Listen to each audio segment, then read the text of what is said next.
ओशो का जो ज्ञान है ना, जी सर। ओशो का जो ज्ञान है वो उन्होंने अपनी तरफ से तो बहुत अच्छा समझाने की कोशिश की। वो तो सबने बोला है, ओशो ने क्या अकेले बोला? एक आवाज ऐसी है जो शरीर में खुद कुदरती हो रही है, किसी के चाहने से नहीं हो रही। अनहदनाद की बात की है उन्होंने, अनहद की बात करी है। हाँ, उन्होंने अनहद। देखो, पहली बात समझ लो, ओशो कोई छोटी मोटी हस्ती नहीं है। ओशो क्या है? ओशो 1.5 लाख किताबों को पढ़ने वाला विद्यार्थी है, ज्ञानी है वो। यानी वो ये कहता था कि अगर तुम किसी भी जंग में जाना चाहते हो तो सबसे पहले 2 चीजों का ध्यान रखो, सामने वाले के पास हथियार कौन सा है और तुम्हारे पास कौन सा है।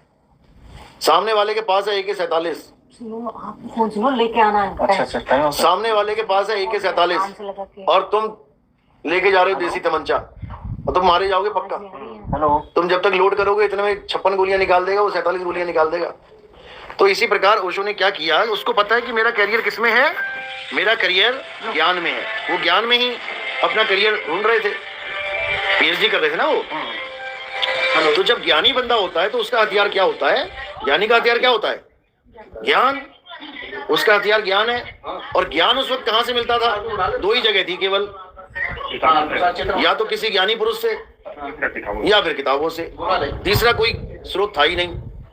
तो उन्होंने क्या किया, ज्ञानी पुरुष के पास तो वो जल्दी गई नहीं कभी, क्योंकि वहां पे चेला बन के बैठना पड़ेगा, वहां पे मजदूरी करनी पड़ेगी, वहां चाकरी करनी पड़ेगी। उन्होंने सबसे आसान रास्ता पकड़ लिया, किताब।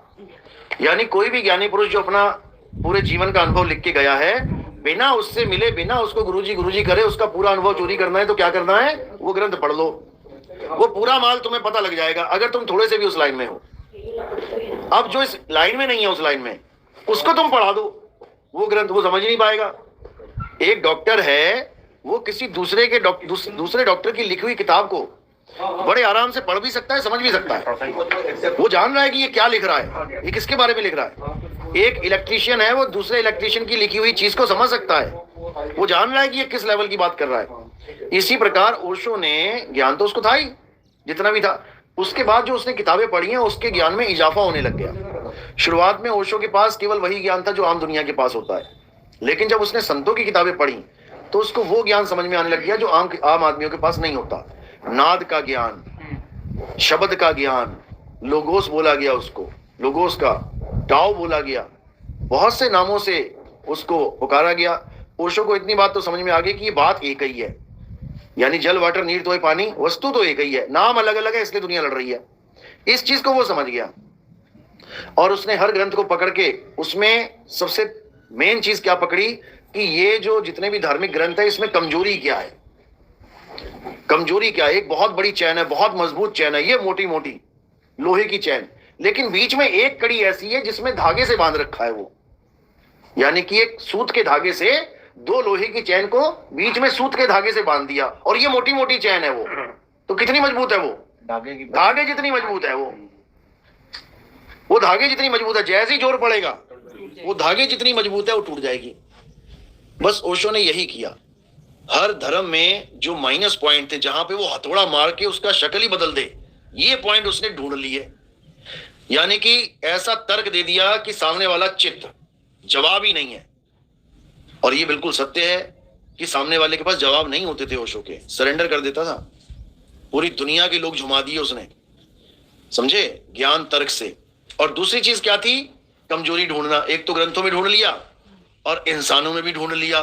इंसान की सबसे बड़ी कमजोरी क्या है? क्या है कमजोरी?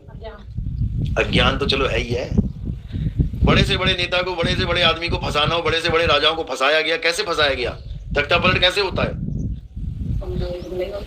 आदमी की कमजोरी क्या है? औरत। सिंपल सी बात है, आदमी की कमजोरी है औरत। उसने इस कमजोरी को भांप लिया और उसने औरत के ऊपर सत्संग करने शुरू कर दिए। उसने काम वासना पे शुरू कर दिया। उसने कहा भाई जब तुम पैदा ही उससे हो रहे तो काहे उसको गरिया रहे हो, क्यों उसको गलत बोल रहे हो? या तो तुम बता दो अगर ये गलत है, तुम अपने बच्चों की शादी मत करवाओ। अगर काम वासना गलत है, तुम अपने बच्चों को क्यों ढूंढ ढूंढ के शादी करा रहे हो, काम में लिप्त करवा रहे हो? तुम बाहर से तो बड़े सियाने बने हुए हो, लेकिन अंदर से तुम वही हो। ये कमजोरी है इंसान की। और उसने अपने आश्रम पे खुली छूट दे दी कि मेरे आश्रम में प्यार करना गुनाह नहीं है। किताब लिखी, संभोग से समाधि तक। संभोग से समाधि तक। अब बताओ शुरुआत कहां से कर रहा है? संभोग किसको नहीं चाहिए? सबको चाहिए। कुत्ता, बिल्ली, हाथी, घोड़ा सबको चाहिए, तो आदमी को क्यों नहीं चाहिए? उसने इस कमजोरी को पकड़ लिया और सारी दुनिया को झुमा दिया उसने, सारी दुनिया को। यानी ज्ञान भी मिल रहा है, खुली छूट। ओशो का एक ऐसा आश्रम था जहां पर आप एंट्री करने से पहले HIV टेस्ट करवाओगे। है कोई ऐसा आश्रम जहां पे HIV टेस्ट करोगे तब एंट्री होगी? बता दो कोई और हो। ओशो के आश्रम में, पुणे आश्रम में HIV टेस्ट करवाने के बाद वहां पर एंट्री मिलती थी। ये आलम था वहां का, समझे? अमेरिका से भी तो निकाल दिए थे। अरे 24 देशों से बहिष्कार कर दिया था इसका। 24 देशों में बैन, उसका हवाई जहाज ऊपर ही उड़ता रहता था, उसको परमिशन ही नहीं मिलती थी कहाँ उतरे। फिर मेरे ख्याल से नेपाल में जाके लास्ट में लैंड कराया। तो मतलब वही बात है ना, गलत रास्ते पे ही चलाया लोगों को। नहीं गलत रास्ता भी नहीं कह सकते आप, रास्ता आप देखो, कोई आदमी बेवकूफ थोड़ी नहीं है। आप, मैं चलाऊं आपको गलत चलोगे क्या? नहीं चलोगे। उसने इंसान के पास ही तो समझ उसने है। उस कमी को ताकत में बदलने की कोशिश करी। हाँ, बाइबल की हम पढ़ाई करते हैं। उसने संभोग से समाधि क्यों लिखा है? संभोग एक कमजोरी है और समाधि एक बल है।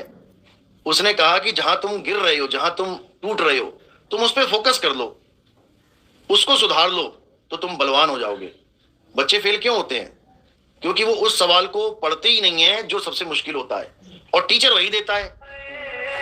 तो उस सबसे मुश्किल सवाल को आसान करने के लिए क्या रास्ता है? एक ही रास्ता है कि हाथ धो के उसके पीछे पड़ जाओ, हल हो जाएगा, तब वो सबसे आसान हो जाएगा। तो ओशो ने ये बोला कि जिस चीज से तुम भागते हो, जिस चीज से तुम छुपते हो, चाहते वही हो, तो खुल के आओ ना एक बार, खुल के आओ एक बार, आओ मेरे आश्रम में, तुम्हें बताते हैं क्या है। तुम खुद ही कहोगे ना बाबा ना, बहुत हो गया, अब नहीं। यानी जब तुम्हारा मन भर जाएगा फिर तुम्हें उस चीज को देखने का मन भी नहीं करेगा। कई लोग होते हैं जो कहते हैं मेरी फेवरेट ये चीज है, मेरी फेवरेट वो चीज है, उसको 6 महीने खिला दो वही चीज, उसके बाद वो कहेगा भाई साहब पूरी जिंदगी में इसका नाम मत लेना दोबारा। तो ये फार्मूला उसने सही लगाया था, लेकिन फार्मूला गलत कहां लग गया कि उसने लिमिटेशन नहीं रखी। इस मन को ऐसा खुला छोड़ दिया कि वो बेचारा और ज्यादा बर्बाद हो गया। इसको लिमिटेशन में अगर वो रख देता तो इससे बढ़िया फार्मूला और कोई नहीं था, सबसे बढ़िया फार्मूला। लेकिन उसने कोई लिमिट नहीं रखी, इसकी बीवी उसके साथ, उसकी बीवी उसके साथ, और वहां पर कोई भी ऐसा पर्दा नहीं था जो आप कहो कि ऐसा कोई पर्दा, वहां कोई पर्दा नहीं है, आज भी नहीं है।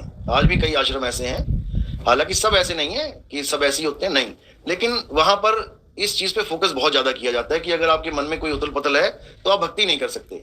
वहां डांस करवाया जाता है, आप जाओगे वहां पे तो गाना लगवा देंगे, वो ब्राजील ब्राजील ब्राजील ब्राजील लगवा देंगे, और तुम नाचते रहो नाचते रहो नाचते रहो, नाच नाच के नाच नाच के नाच नाच के, जब तुम्हारा शरीर का भैया अब नहीं, फिर तुम्हें कहेंगे अब बैठ जा, अब आराम से बैठ जा और अपनी सांस पे ध्यान रख। अब तुम बैठ जाओगे, अब पूरा सांस पे ध्यान रखोगे, शरीर थका हुआ है, वो नहीं चाहता हिलना डुलना, शरीर थका हुआ है, वो कहता बस वैसे ही पड़ा रहने दे भैया, हाथ मत लगाइयो, और तुम अपनी सांसों पे ध्यान लगाओगे, धीरे धीरे धीरे धीरे तुम्हें एक अजीब सी शांति मिलने लग जाएगी। उसी शांति को ये परम शांति बना के बैठ जाते हैं। बस दिक्कत यही है, उसी आनंद को, जैसे डीजे चलता है, 1 घंटा चला दो डीजे और एकदम बंद हो जाए, फिर देखो कानों में कैसी सीटियां सी बजती हैं, और तुम्हें ऐसा लगेगा शुगर है ये बंद हुआ। यानी जिस चीज में तुम मजे ले रहे थे वही दुख का कारण बन गया था, और जब वो खत्म हुआ तुम्हें लगा कि क्या बात है, मजा ही आ गया। यानी सन्नाटे से प्यार हो जाएगा तुम्हें उस समय, जब 1 घंटा तुम्हारे कान के पास डीजे लग जाए लगातार, फिर तुम्हें सन्नाटे से प्यार हो जाएगा। इसको ओशो ने शून्य बता दिया कि ये शून्य अवस्था है, शून्य में चले जाओ, शून्य ही ऐसा है, शून्य ही वैसा है। अरे शून्य कुछ भी नहीं है, कुछ भी नहीं है शून्य। शून्य से जो पार है उसको जानो, वो कौन है? वो तुम ही हो। तुम ही फंसे हो कभी शून्य में, कभी आकार में, कभी निराकार में, कभी साकार में, कभी कहीं। तो वो कौन है जो सबसे परे है? वो तुम हो, तुम्हारा स्वरूप है वो, असली स्वरूप, सत्य स्वरूप। तो अगर इसमें आ जाओगे तो तुम्हें किसी की जरूरत पड़ेगी नहीं। फिर आपे आप रहेला साधो भाई, आपे आप रहेला, और ना कोई गुरु ना चेला साधो भाई, आपे आप रहेला। तो ये आपे आप वाला जो ज्ञान है ना, ये बहुत अलग ज्ञान है। आपे आप समाना आप में, ये वाला ज्ञान है, इसमें किसी दूसरे की जरूरत नहीं पड़ती। तो ठीक है, ओशो ने क्या काफी अंधविश्वास को भी दूर किया, ऐसी बात नहीं है, कोई उसके विरोधी नहीं है हम। वो भी एक बहुत ही मजबूत सीढ़ी थी हमारे भारत की, और अगर उसको ये सच्चा ज्ञान मिल जाता, मूल ज्ञान मिल जाता, अब तक भारत विश्व गुरु बन जाता, अब तक भारत विश्व गुरु बन जाता। लेकिन उसने कोई कमी भी नहीं छोड़ी इसको विश्व गुरु बनाने में, उसने बहुत बड़ा योगदान दिया है। आज भी लोग ओशो को भूल नहीं सकते, जाने के बाद भी जितना ज्ञान ओशो ने दिया है, बहुत अच्छे लेवल का ज्ञान दिया है। बस जो आत्म ज्ञान है वो नहीं दे पाया। केवल आत्म ज्ञान नहीं दे पाया, उसके अलावा उसने भर भर के ज्ञान पिलाए हैं, ज्ञान के प्याले। और सभी धर्मों को जोड़ा उन्होंने। जोड़ा भी है, तोड़ा भी है, दोनों काम किए उसने। तोड़ा भी है उसने। रजनीश हाँ। ओशो तो साइड में बता रखा, ओशो क्यों कहते हैं? ओशो तो उसने जब महात्मा बुद्ध की क्रिया को जाना ना, उसने एक आदमी को भेजा था, भगत को भेजा था विपස්සना के लिए, खुद नहीं किया था, ये देखने के लिए, ये जानने के लिए कि वो क्या देते हैं। विपස්සना का एक टीचर था, उसने खुद इंटरव्यू में बताया था कि एक ओशो का चेला आया था हमारे पास और ये बता के आया कि मुझे ओशो ने ही भेजा है यहाँ पे क्या ज्ञान दिया जाता है सीखने के लिए। तो वहां पर क्रिया योग है, यानी कि श्वासों का आजपाज आपका योग है। ओ और शो और कुछ नहीं है, ओ से ओहम, सो से सोहम है। ओम सोहम का ही सारा खेल है, उसी को उसने ओशो कह दिया। तो सारा खेल ओशो के पास महात्मा बुद्ध का ही है, वही क्रिया योग, वही श्वासों का आजपाज आप। अपनी वाणी में ये बार बार बुद्ध का जिक्र करते हैं, बार बार श्वासों का ही, श्वासों का जिक्र हर बार, श्वासों का जिक्र, श्वासों का हर बार। नाभि श्वासा, बस नाभि को सेंटर बना दिया था कि जीवन का केंद्र नाभि है। अरे जीवन का केंद्र नाभि कैसे है? नाभि कहां से आ रही है? हवा में उड़ के आ रही है क्या? जीवन का केंद्र क्या है? क्या है जीवन का केंद्र? जीवन क्या है केंद्र? आत्मा। जीवन का केंद्र आत्मा है। आत्मा ना हो तो नाभि से जी के दिखा ले। श्वास, तुम्हारी श्वास चलेगी नहीं अगर आत्मा ने साथ छोड़ दिया तो। इसलिए बोला नहीं श्वासों की श्वास में, इन श्वासों में भी मैं नहीं हूं। तो श्वासों को भी कौन चला रहा है? आत्मा के द्वारा चल रही है, नहीं तो वायुमंडल है, लेके दिखाए सांस कोई। आत्मा शरीर त्याग दे तो लेके दिखाओ ना सांस, क्यों नहीं ले पाते हो? जो लोग कहते हैं आत्मा नाम की कोई चीज नहीं है, तो ठीक है, आत्मा की नाम की तो कोई चीज है नहीं है, तो मुर्दे में कोई कमी तो हुई नहीं आत्मा की। तो मुर्दा लेके ना दिखाए सांस, क्यों नहीं ले पा रहा है? और सेल डेड क्यों हो गए? जवान लड़का है, जवान सेल है। डेड तो तब हो ना बूढ़े हो जाए सेल, डेड सेल होते ना हमारे सबके, यानी उसकी अवधि खत्म हो गई इसलिए डेड हो गए। तो ये जो जवान लड़का मर रहा है, बच्चा मर रहा है, उसके सेल की अवधि खत्म हो गई क्या? वो सेल कैसे सारे खत्म हो गए? जीवित सेल सारे डेड सेल है उसके क्या? डेड सेल की तो शक्ल बदल जाती है, डेड सेल की शक्ल बदल जाती है। सूखा पेड़ और हरा पेड़ की शक्ल अलग नहीं है क्या? तो फिर डेड सेल वो होता है जो मर गया, जिसकी अवधि पूर्ण हो गई। जो जवान है वो देखो कैसे लाल लाल चेहरे बने हुए, सब खून दौड़ रहा है उसमें, लेकिन जवान के जवान सेल खत्म हो जाते हैं। कैसे? जब आत्मा शरीर को त्याग देती है। तो जिस आत्मा को तुम नहीं मान रहे हो भैया, उसी की वजह से ये सेल जवान भी हो रहे हैं, बूढ़े भी हो रहे हैं और नए पैदा भी हो रहे हैं। अगर आत्मा नहीं है तो फिर बॉडी कभी खत्म ही नहीं होनी चाहिए, क्योंकि सेल तो हमेशा नए बनते ही रहते हैं। क्यों नहीं बन पा रहे बाद में? क्या हो गया? ये नहीं समझ में आता इन लोग को। चला रहा वही निकल गया। तो महात्मा बुद्ध वाले ये आत्मा को भी नहीं मानते। दिक्कत तो ये है, कहते हैं आत्मा भी कुछ नहीं होती है। मेरे ख्याल से इन लोगों ने आत्मा वो समझ लिया, प्रेत आत्मा भूती आत्मा समझ लिया इन लोगों ने कि आत्मा नाम की कोई चीज नहीं होती। एक तो कहता है अगर आत्मा होती है तो बॉर्डर पे खड़ा कर दो ना आत्मा को ले जाके। उस बेवकूफ को ये नहीं पता आत्मा ही तो खड़ी है बॉर्डर पे और क्या शरीर खड़े कर रखे हैं भाई? शरीर का अगर शरीर ही खड़े करने तो बना दो प्लास्टिक के शरीर। अगर शरीर रक्षा कर रहे हैं बॉर्डर की तो बना दो सीमेंट के शरीर, कर लेंगे रक्षा। क्या कौन कर रही है रक्षा? आत्मा ही कर रही है। उनके द्वारा ही शरीर चल रहा है। इतना भी नहीं समझ पा रहे। ये मंदिर मस्जिद गुरुद्वारे कौन बना रहा है? आत्मा। ये वेद पुराण कौन लिख रहा है? आत्मा। वेद बड़ा की जिन निर्माया। अगर शरीर लिख सकता है वेद पुराण, तो मुर्दा भी शरीर ही है ना। रख दो उसके सामने कागज कलम, लिख देगा। तो एक छोटी सी बात समझने में इनकी बुद्धि खत्म हो जाती है। लेकिन कबीर साहब हर बात को समझाते हुए कह रहे हैं कि आत्मा के ज्ञान के बिना किसी का कल्याण होने वाला नहीं है। आत्म ज्ञान बिना सब झूठा और झूठी हाट लगाए। तो इसलिए आत्मा का ज्ञान ही सर्वोपरि है, इसके अलावा सब झूठ है। और कोई सवाल? कहा तो पुराणों में बिल्कुल सही है। अरे